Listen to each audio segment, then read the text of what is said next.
All prayer, all praise, glory, and honor most certainly do.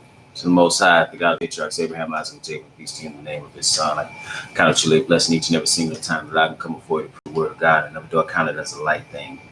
Never do I count it as a light thing to do so. All right, brothers and sisters, I know I'm coming on super duper late, but I did want to deal with this topic, and the topic is the virtuous wife. Virtuous wife. One of the most important decisions that a man can make is that of a wife, and the Bible tells you about this particular wife and the benefit that she will be to you and your household. Let's pick it up, and we're gonna stay in Proverbs. Solomon, who had many wives, he knows a little a thing or two about wives. Let's pick it up in Proverbs, the 18th chapter, and verse 22.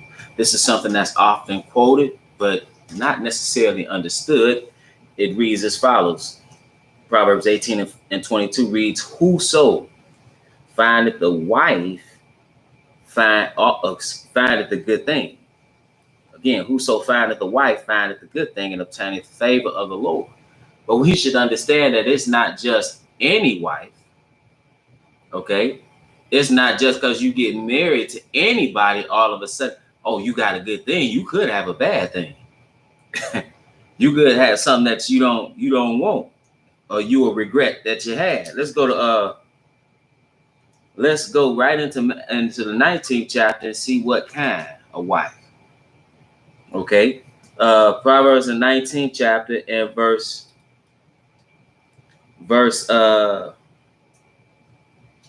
14. He says, "Houses and riches are the inheritance of fathers," but then he says something, "and a prudent wife." Okay, a prudent wife is from the Lord. So that's what you want. You want a prudent wife. Okay, one who has wisdom, who has some sense, who is not going to bring you down if you have her. It's not going to be a drain. Again, houses and riches are the inheritance of fathers, and a prudent wife is from the Lord. Okay, let's go to Proverbs, the 12th chapter. I'm not going to keep you long. Proverbs, the 12th chapter. Y'all up this late? Proverbs, the 12th chapter, and verse 4. He also says it here. He says, "A virtuous woman," or one of a noble character. Okay, a virtuous woman is a crown to her husband. Okay, she's a benefit. That's what she is. It says, "But she that maketh ashamed is a rottenness in his bones." See, just having a wife is not necessarily good. It can actually be terrible. It actually can bring despair to your life. It could be destruction in your household. So again, he said, "A virtuous woman is a crown to her husband, but she that maketh ashamed is a rottenness in his bones." Because there are some women that will make you ashamed. Okay. A woman's going to do two things. Either she's going to accentuate, she's going to improve your situation, or she's going to make your situation worse. Okay? Let's go to Proverbs, the 14th chapter. Because here he says something that a woman will do. One that has some wisdom. It said, "Every wise woman buildeth her house." Okay, so she's going to build her house. Understand, the household belongs to the man, but she is with his program helping him build it. She's a part of that program. "Every wise woman buildeth her house," but then it said, "But the foolish plucketh it down with her hands." See, a foolish woman will pluck it down through her actions, the things that she does, the way that she behaves. She could be undisciplined economically. She can be rebellious. Right? She could be a negligent parent and wife. Okay, or worse, or not. Or she could even be adulterous. So that's a wife that's gonna pull the household, destroy the household. But a wise woman builds up the household. How do you build up a household, brothers and sisters? Proverbs, the 24th chapter. It says, "Through wisdom is," in verse 3, "through wisdom is a house builded, and by understanding it is established." So clearly one of the main things you want in a wife is a wife that has some wisdom. Okay, that's what you want. A wife that has some wisdom. Okay, last place, Proverbs the 31st chapter. Proverbs the 31st chapter, because here in speaking about wisdom, understand that, he also gives this portrait or picture of a wife. Okay, and a lot of times when you read in Proverbs, wisdom is personified, but in this some call it a poem, but in this particular portion of the proverb, we see a portrait of a virtuous woman, or a woman who has noble character. Okay, so the first thing he says in verse 10, Proverbs 31:10, who can find a virtuous woman? Okay, brothers and sisters, unfortunately, that is not something. Noble character in women, noble character, modesty, godliness is not something that is upheld. It's not upheld by society, but rather you can get on one of these social platforms and show your body and make money. You're upheld because you're acting a fool. You're brash, right? You're arrogant, right? You're what you think is beautiful. You're immodest. That's what's being upheld in the Western world. That is what, and that being upheld in part, that's men's fault in part. That should not be upheld. He said, who can find a virtuous woman though? He said, for her price is far above rubies. So her value to your household is immeasurable. Again, who can find one though? It's not like you find women of noble character just everywhere. That's not the case. That's not the case. It's particularly not in the society in which that's not being pushed. Okay, that's not being pushed amongst women. He said the heart of her husband does safely trust her. What's being pushed amongst women right now is immodesty. What's being pushed amongst women right now is feminism. What's being pushed amongst women right now, what you see is a rebellious spirit. He said, who can find a virtuous woman, for her price is far above rubies?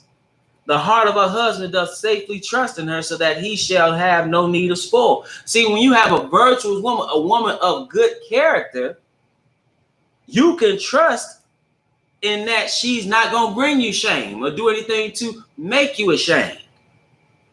She will do him good and not evil all the days of her life. She seeketh wool and flax and worketh willingly with her hands. So she's not lazy. She is like the merchant ship. She bringeth her food from afar. She rises also while it is yet night and giveth meat to her household and a portion to her maidens. So here, this portrait is like a woman who, this is a part of a large household who even has servants. So she is one that is not lazy. She is one that is making sure she's prudent. That's the prudence there, making sure that things are taken care of. She's managing things. She riseth also while it is yet night and giveth meat to her household and a portion to her maid. And she considereth the field and buyeth it. So she's industrious. With the fruit of her hand, she planteth a vineyard. She's been a benefit and has yielded fruit. She girdeth her loins with strength and strengthening her arms because she's working. I'm not necessarily saying she's going out working on a job. Okay. But in this regard, again, we should think about in this context, a woman who perhaps has been given something, she's made it grow. Okay. She perceiveth that her merchandise is good. Her candle goeth not out by day. She's steady working. She layeth her hands to the spindle, and her hands all hold the distaff. Okay. She stretcheth out her hand to the poor. So she's not only doing work. Okay. Sometimes we have it in our mindset that when you think of women in the ancient world, or that, a woman that she was dependent on a man, she would be dependent on a man, but that didn't mean she didn't work. Okay, she did the work of whatever that household required. Okay, but then it also says something about her character further. It says she stretched out her hand to the poor. So now she gave a portion. She gave meat to her household, a portion to her maidens. But then it says that she stretches out her hand to the needy. She reaches for her hands to the needy. She is not afraid of the snow for her household, for all her household are clothed with scarlet. So her household, in times of winter, in times of cold, have what they need. She is diligent about them having what they need. So again, she's not afraid of the snow for her household, for all her household are clothed with scarlet. Or you read in some places it can same thing can be interpreted here as more than one cloak. You're gonna be warm. Sometimes, for example, sometimes you can look at kids today, and you can look at the child and see what kind of mother they have at home. You ain't got to talk to the mother. You don't have to see the mother. Look at the child. I saw a picture today of a child that was unkept, filthy, right? Well, that says something about the mother. If the child is out and unprepared for the snow and for the cold wind, that says something about the mother. If the child is not eating nutritious meals, that says something about the mother.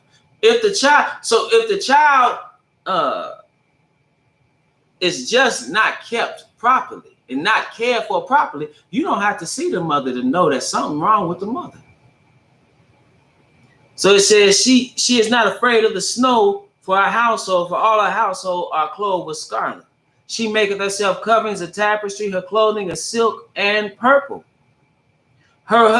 She's not again, she's diligent about the things that she needs, and she's bringing forth a benefit, even financially. They said her husband is known in the gates. When he sitteth among the elders of the city, in the gates, brothers and sisters, in the ancient world, in this context, is where business was done. Okay? Her husband is known in the gates when he sitteth among the elders of the land. She maketh fine linen and selleth it, and delivereth girdles unto the merchant. Again, this is what business was done. Strength and honor are her clothing, and she shall rejoice in time to come. And she should be honored. See, again, who's receiving honor from men today? Is it the woman of noble character? That's the one that's most valuable to you. It says, strength and honor are her clothing, and she shall rejoice in time to come. She opened her mouth with wisdom. It didn't say she opened her mouth and had something smart to say, had something slick to say, had some insult, right? But it says she spoke with wisdom, and in her tongue is the law of kindness. So what's her disposition? Is it one of meanness and contention? No, it says she opened her mouth with wisdom, and in her tongue is the law of kindness. She looketh well to the ways of her household. Again, she's diligent about making sure that her household is taken care of. And eateth not the bread of idleness. And in order to do that, to take care of her household, to ensure that everything's taken care of, she can't be idle. She can't be lazy. She can't be slothful. Her children arise up and call her blessed. Her husband also, and he praiseth her. Many daughters have done virtuously, but thou excellest them all. She's an excellent wife. Then it said, favor is deceitful, and beauty is vain. See, favor is deceitful and beauty is vain. Oftentimes, we get caught up in what somebody looks like. Well, that has its place, but beauty, brothers and sisters, just a physical beauty from the outward appearance is temporal. I don't care what you look like today. Let's see what you look like in 50 years. Let's keep living. So that's not where it's at. It probably ain't gonna take 50 years, but that is deceit. Favor is deceitful and beauty is vain. But that's what people get caught up in. So a man will make a decision to marry a woman based on what he perceives to be beautiful, on the outside, not understanding. I know that sounds cliche, but not understanding that it's not about that. It's about whether or not this woman is a virtuous woman, whether or not this woman has noble character or not. It's like even when you think about David, when Samuel was sent to anoint one of the sons of Jesse, he saw one of David's brothers and he looked at his outward appearance and said, surely this is the king of Israel. And Lord had to tell him, I have not selected him. Man looks on the outward appearance, God looks at the heart. Peace to everybody that's listening. Peace to you, Brother Duane and Brother Sam. It's good to see you there. So it says, again, favor is deceitful and beauty is vain. But what's important, it said, but a woman that feareth the Lord, she shall be praised. See, that's the kind of woman, you know, she's going to do you well all days of your life. A woman that's fearing God is going to take care of our households, going to take care of her children. If she's fearing God and understands her role, because she's going to fulfill her role if she fears God, she's going to show you proper honor. Right? So that's what you need to look at. And that is more important and more rare than somebody's just being very attractive on the outside.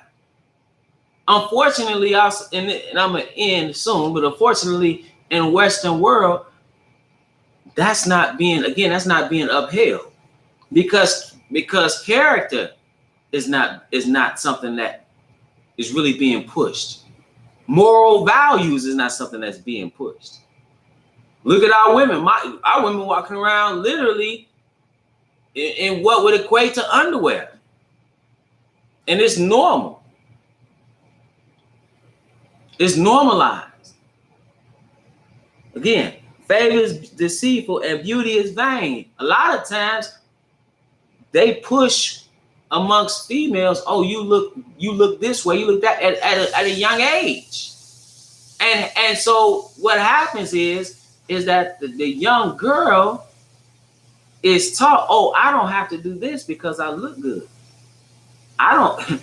And so not really, sometimes not even worried about developing intellect and certainly not moral character because because society says I look good, not realizing that that's going to end.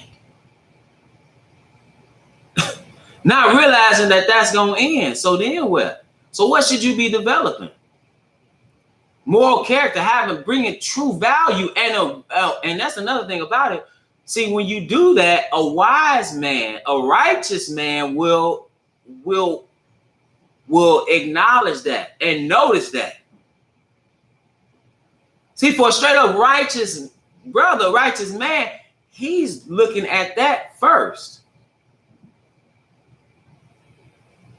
So again, favor is deceitful and beauty is vain, but a woman that feareth the Lord, she shall be praised. Give her of the fruit of her hands and let her own works praise her in the gates. All right. And with that, brothers and sisters, I want to remind you that we're at the Household of Faith meet every Sabbath at 5925 West 25th Avenue. We are open every Sabbath at 5925 West 25th Avenue in Gary, Indiana at 1 p.m. Central Standard Time. We live stream right here on the Israel Teach YouTube channel, as well as on our website, www.israelteach.org. If you've been edified through the ministry and would like to leave a donation, you can do so on our website, www.israelteach.org. That's ISRAELTEACH.org. IsraelTeach.org. 100% of the proceeds go to the work of the ministry. We also have Bible study every Friday night on Zoom. Again, that's 8 p.m. Central Standard Time. Every Friday night on Zoom. You can tune in. The personal meeting ID number is 602-961-1318. Again, that personal meeting ID number is 602-961-1318. Okay, so 8 p.m. Central Standard Time on Zoom. You can come and ask your questions, or you can come and listen. You can come and be seen and heard, or you can come and be silent and not be seen, and just listen. In addition, finally, the books available that I've written, they're at Amazon.com and Barnes and Noble and other places where books are sold. Into Egypt Begin with Ships, The Pagan Origins of Christian Holidays, Here Like War, Feel Like Burn Brass, The Color of Jesus and Burning Truths concerning the Messiah, Killing Black Innocents, the program to control African American reproduction from slavery's into the present day self-inflicted genocide, For then shall be great tribulation, and In Defense of Biblical Polygyny. All these books are available at Amazon and other places where books are sold. With that, brothers and sisters, it's always my prayer that you were edified.